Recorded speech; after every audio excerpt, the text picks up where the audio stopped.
Surfer sur Internet, ça coûte cher, financièrement, de moins en moins. Mais d'un point de vue écologique, c'est énorme. Selon une étude de l'université américaine de Stanford, les serveurs informatiques géants consomment l'équivalent de 14 centrales électriques. Pour remédier à cette surconsommation, il faut soit arrêter d'utiliser les moteurs de recherche, soit trouver des technologies plus vertes. C'est ce que propose le grand salon des technologies de l'information qui se tient en ce moment à Hanovre en Allemagne. Explication Franck Dur. Incroyable mais vrai. Un personnage virtuel du jeu en ligne Second Life et un habitant du Brésil consomment chaque année la même quantité d'électricité.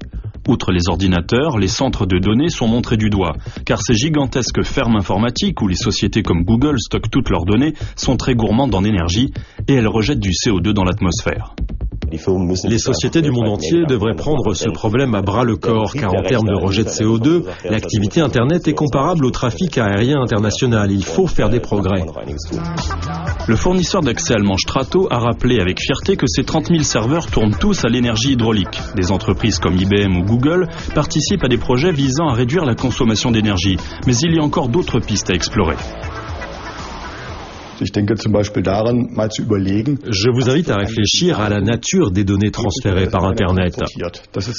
Il s'agit en grande partie de spam, de pourriel. La plupart du temps, ce sont des informations inutiles.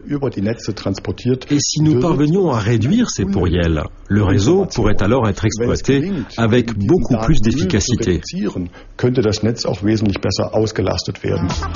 Au CeBIT, le plus grand salon des technologies de l'information, les technologies vertes ont la cote. La tendance est aux ordinateurs et téléphones portables moins gourmands en énergie.